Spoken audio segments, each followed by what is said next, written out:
What's going on, guys? If you watched my last YouTube video, you'd recognize this truck from when we did the Speed Engineering long tube headers and the Speed Engineering true dual exhaust system.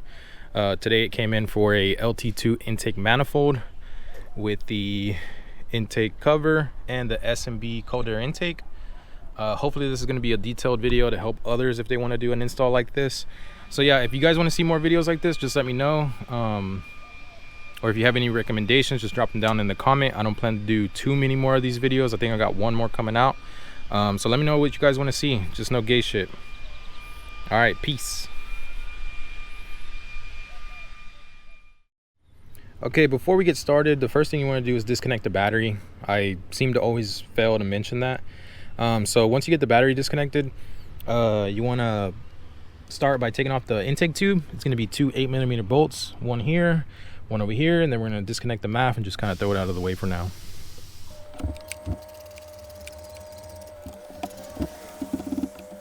Okay, once you got those clamps loose, you're going to want to undo the two quick connects for the valves.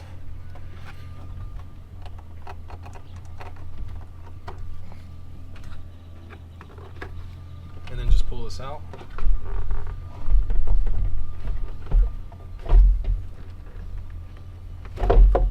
Throw this right in the damn trash. Okay, after taking off the stock intake, you want to come over here and take off this factory box. You just have to pull up on it. It seems to have some nipples on the bottom. So yeah, as you can see, it's just two of these plugs holding it in place. You just have to pull up on it and it all comes out. Throw this in the trash too. Okay, now that you got the stock box removed, you're going to want to remove the throttle body. So it's four 10mm bolts, and then you're going to have to undo the throttle body harness. I like to get a flathead to pull the tab out. Once it's out, you just push down and pull.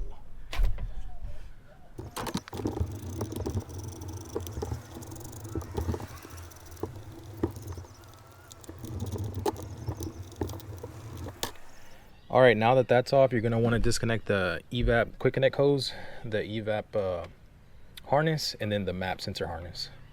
This one is a blue little tab. You got to push it away from you.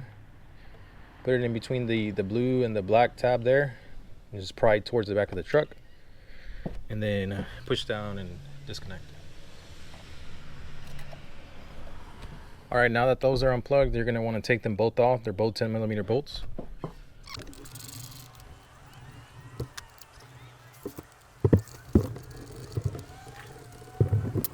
All right, now that you have that disconnected and taken out, honestly, for the map sensor and the evap solenoid, you could just leave them in there. You just disconnect them. I just decided to take them out since I'm already there. But if you want to wait to the end, just disconnect them for now. So now we're going to end up coming over here and pretty much just undoing the harness. It has these four spots where it's, well, no, 6 locations where it's pinned down to the intake. So we're just going to take some needle noses, get up under there, and just pry them out.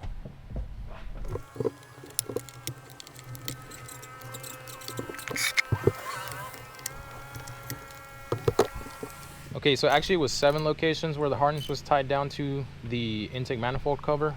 One was up here by the throttle body. So now we're going to undo the alternator plug. You just push the clip on the back and you pull up just so we can get this harness out of the way. And now we're going to start undoing the 4 10mm bolts for the intake cover.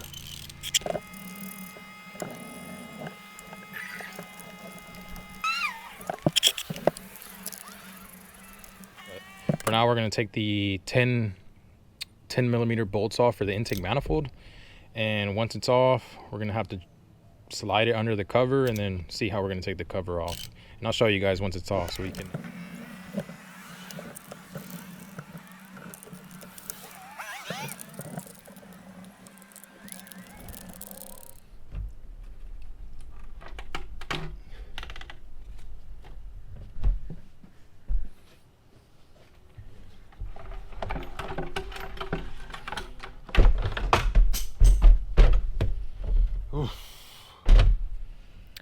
All right, as you can see, we got the stock intake manifold out.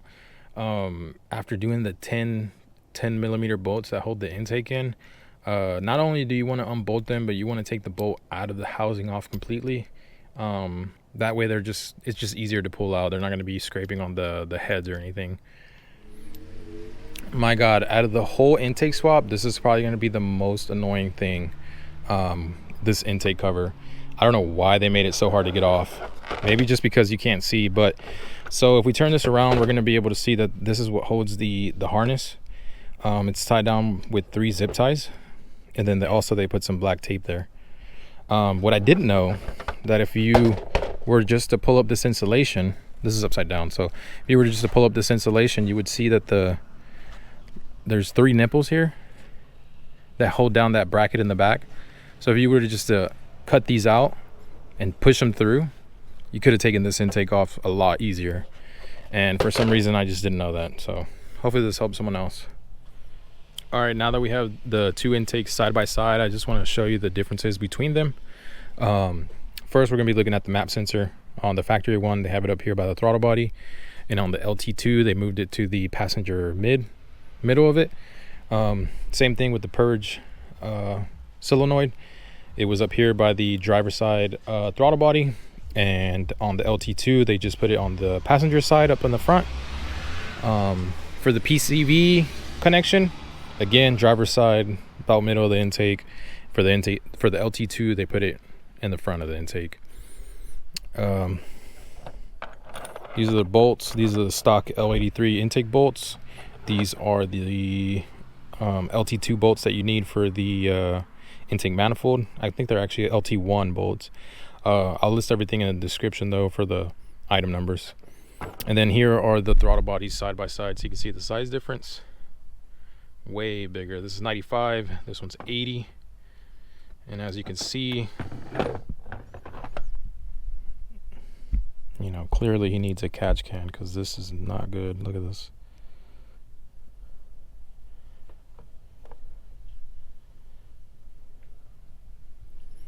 Alrighty, it looks like I failed to mention one of the steps. So in order for this LT2 intake to work on these trucks, you know, the L83 and the L86, we have to grind down these plastic tabs flush. And that's for the to make clearance for the high pressure fuel pump.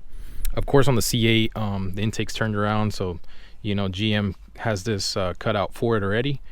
But since we're going to be putting on just like a the truck motor, then we have to make clearance for that. I don't know exactly where. They always just say usually from the third, this third little notch back, just to grind it flush. And of course, I went a little overboard, but I just don't want to have any clearance issues.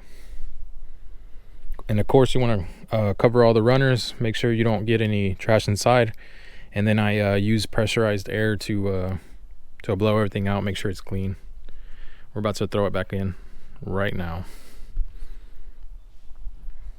And just real quick, I just wanted to show you what I used to get this done. Just a Dremel with this tip. I'm not sure what this tip is called. I got it from Lowe's. And then to finish it off, make it nice and pretty, a palm sander with 80 grit. Oh no, I think it's 120 grit sandpaper.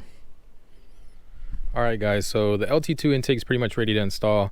I just wanted to show you that we have all new gaskets in here. The L83 gaskets will work on here. But if the truck's high mileage, it's just better to pay and get some new ones. The front gasket isn't going to work because clearly the LT2 is a little bit larger. As you can see, we have the solar performance adapter plate on here. This goes from 95 to 87. It has a really good transition. So there's no need to port match the inside. You just bolt it on and you're just ready to go. The other one, it is a little bit more than the ICT one. But the ICT, it leaves a really nasty lip inside the intake, and then you have to port match, and it's just a little bit more work. So I think this one's $20 more, and it seems like it's a little bit better.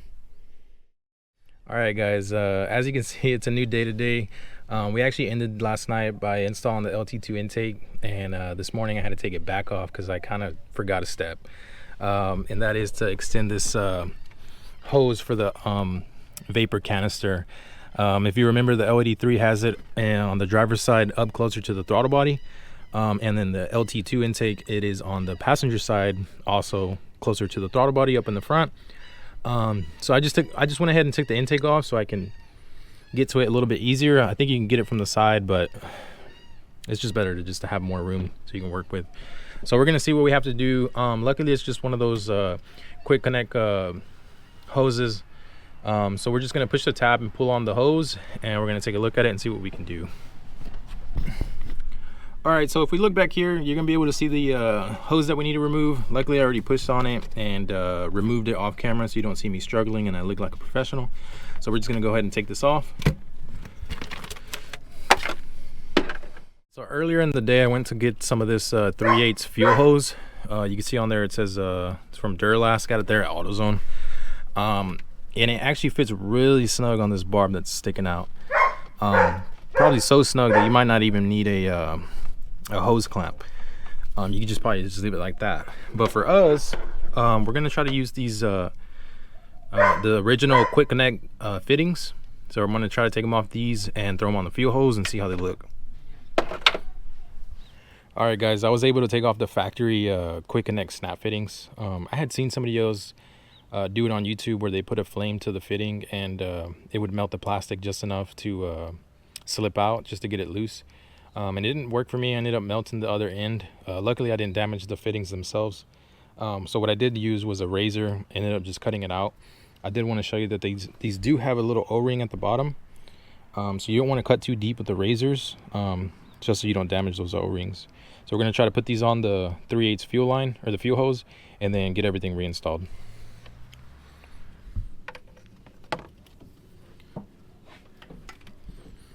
All right guys, as you can see, we got it fit on. It was a really tight fit. Had to just use a lot of spit and then just push and turn, keep going until it slipped all the way in there.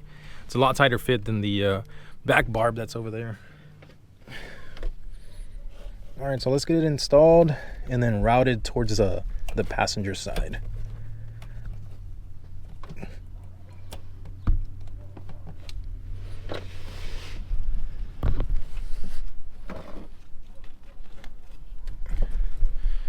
All right, now that we got it routed towards the passenger side, we're gonna reinstall the LT2 intake and then start tightening the bolts down.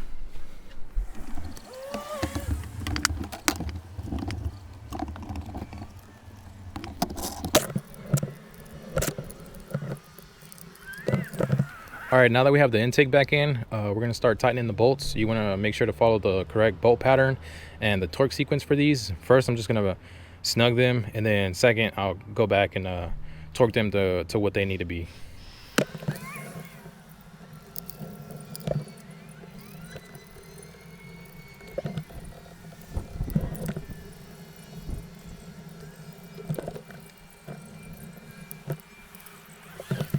All right, I forgot to mention, since I had to reshoot this part of the video, now's the time to reinstall the map sensor and the vapor canister.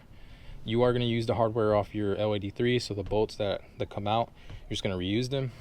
All right, now that the intake's all torqued in, we're going to cut this hose that we left long for the vapor canister.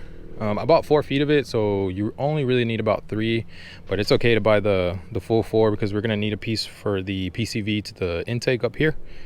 So let's cut this and then get it routed.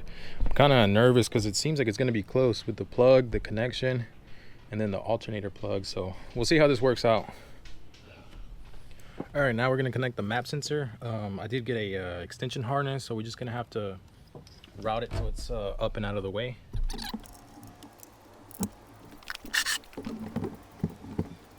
All right, now that we got that routed out of the way, we're gonna have to see about cutting this this plug to the canister and extending it, which is probably just about a foot. So I'm gonna peel back this tape, try to cut it in the middle so I have some room, you know, on both sides so I can solder and extend the wires.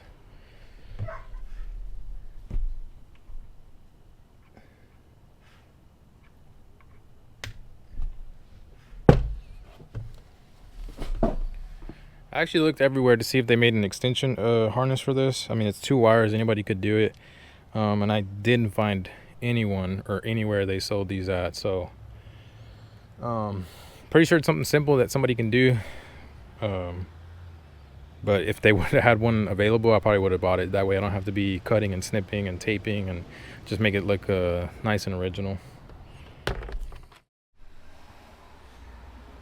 All right, so we're gonna be looking at this let me see, this plug here, and I got these connections at off Amazon. It's gonna be the first time using them, so it looks like we're gonna learn together to see if they're decent or not.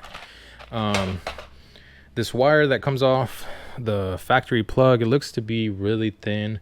It looks like maybe 23 gauge or so. I don't have that. The only thing I have is 16 gauge, which is a little bit thicker. So we're gonna be using that, and I'm gonna use both of them black. I have red, but we're just gonna go both black. Hopefully we don't confuse ourselves, but probably not, because it's 2 wires.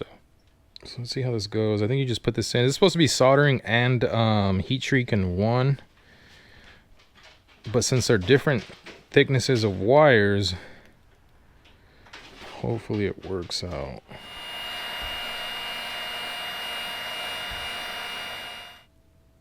Bro, what the?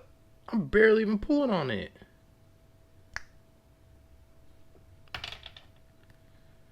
I think it's because of the size difference in the wire. No, that part came out kind of easy too. And the soldering really never melted. Did I get an off-brand? What's going on? Let me try it one more time. Now I'm just gonna solder it and then put some heat shrink on there. Dude, I got bamboozled.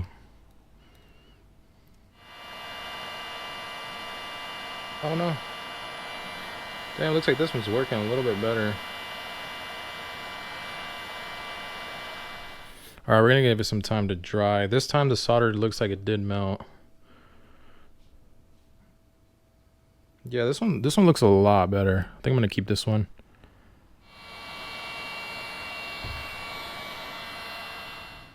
I mean, yeah, they work a little better. I think the plastic was hot, and then I pulled on it. That's why it stretched out like this. And since I didn't leave it long enough, the solder didn't have a chance to melt. So that makes sense.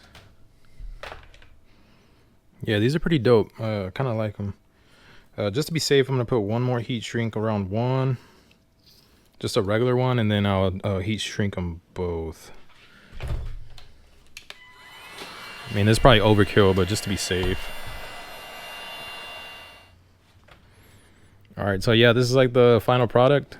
Looks pretty clean. I mean, the heat shrink seems a little big, but it's all right. Now let's go put it on the truck. Hopefully we don't get the colors backwards since they're both black, but we'll test our luck. But all right, let's get back to this. That's gone forever.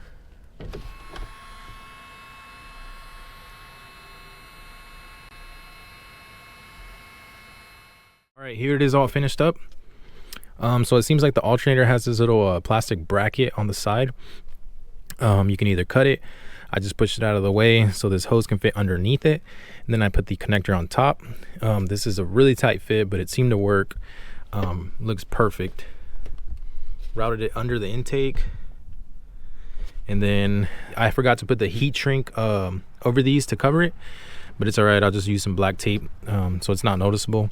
Even though this intake is going to use the intake cover, but just so it's a cleaner setup overall.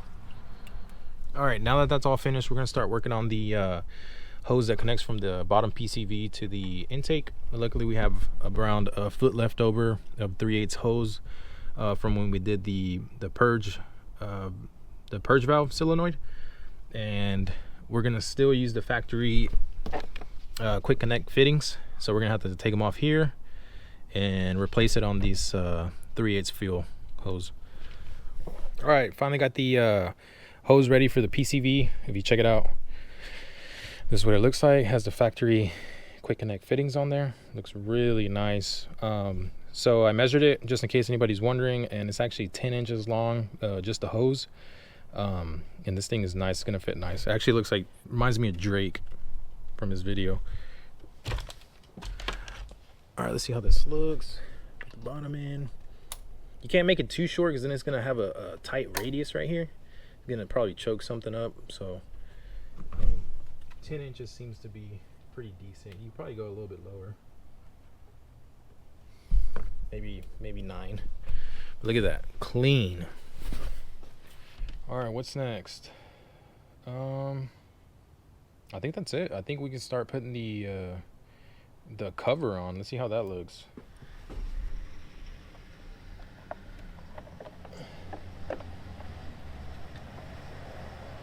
Bro, look at this. Sick. Hang on. Look how clean this looks.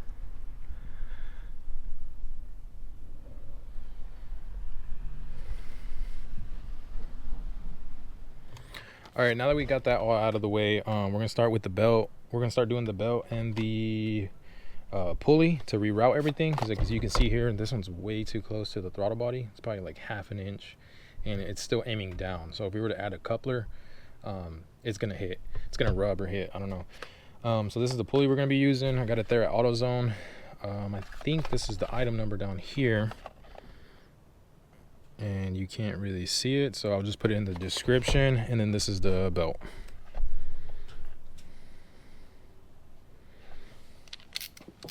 All right, now that the belt's off, we're gonna remove this bolt on the right hand side. It's a 15 millimeter. All right, so I took one of the alternator bolts out, and I was able to find a washer that, you know, fit, because you have to add a spacer to these. If you don't add a spacer to the back of the pulley, it's going to be too far in, and it's not going to be aligned. The belt's not going to be aligned to this pulley.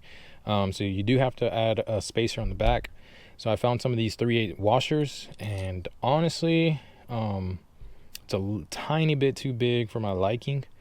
Maybe a 5/16. I think that's the next size down would probably work a little bit better.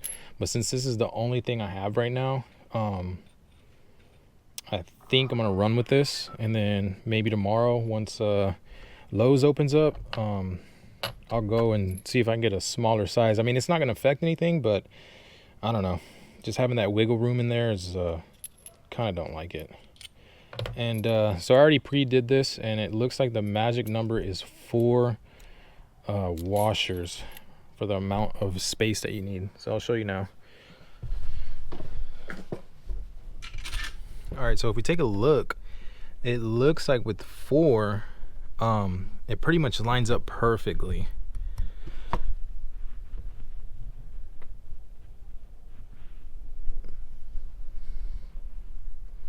So we're gonna run with this, and like I said, probably tomorrow I'll just replace them. It's not hard to get to, so we're gonna run with this for now. All right, so for whatever reason, that belt did not fit. It was too short. I don't know why, because we have the same pulley and the same belt on my black GMC that's also a 5.3. Worked perfect. It was just the right size, but for some reason this one was just too short. This one's a 2018, mine's a 2017, so I mean there shouldn't be any difference. I don't understand why it wasn't working out. So I went back. The other belt was 72 and what was it, 5/16 I think it was, and the only one they had was this 73.5 by Gates. So little under an inch longer. Let's see if it works. They closed at 9. I was there at 8:40, so I didn't want to piss them off, so I just took it and went. All right, we're pretty much finished. The only thing is that my cousin forgot to order the throttle body extension harness, so we're gonna have to wait a couple days for that to come in. Meanwhile, I'm gonna start installing the S&B cold air intake that we got. We're not putting the factory one back on, and I think that's pretty much it. I'm gonna see if I can get some slack out of this original harness, just enough to connect it. Sometimes it works, sometimes it doesn't, but I'm hoping there's gonna be enough room.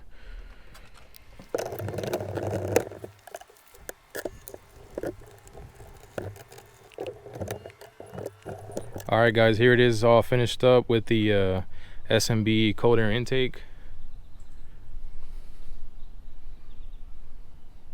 S&B usually sends out 2 couplers, one for the 5.3, one for the 6.2, and the 6.2 coupler does fit around the 95 millimeter. It's a tight fit. You just have to stretch it to get it on there, but it does fit. This is the one that I'm using. Notice the clamp placements, all of them aligned, going the same way. I did reuse the factory quick connect fittings, both sides. And then this side I did shorten it down about 3 inches. It was a little bit too long, so I just trimmed it. But other than that, it's all finished. Oh, the only thing that's missing is the throttle body extension harness, which comes in tomorrow, but I was able to pull enough slack out to get it connected. I just want to do the idle relearn and then pretty much just see how it sounds. I'm pretty excited to crank it up. I think it's going to be a little bit louder from the exhaust. So let's do that.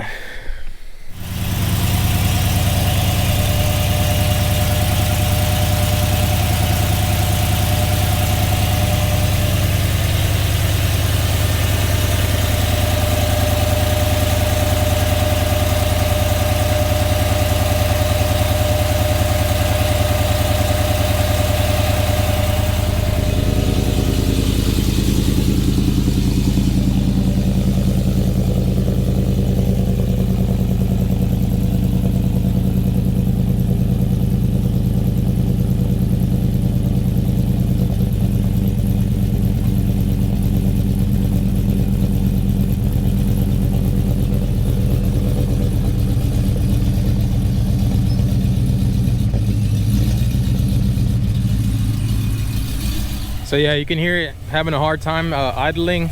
Like I said, none of this is tuned. It's not even tuned for the headers, the new intake, the colder intake, or the bigger throttle body. So it makes sense for it to be, you know, having a trouble to stay on. It is a little louder. I'm kind of quite surprised how much of a difference it made just from adding all this, like the exhaust tone, I mean. All right, guys, that pretty much wraps it up for this video. This is probably gonna be, I'm gonna have one more, like I guess a how-to video coming up, and I think that's going to be it for those types of videos. I'm going to go back to just strictly racing, unless you guys have, you know, something different you guys want to see. Just let me know in the comments, and I'm going to see if I get to it. But all right, thanks guys.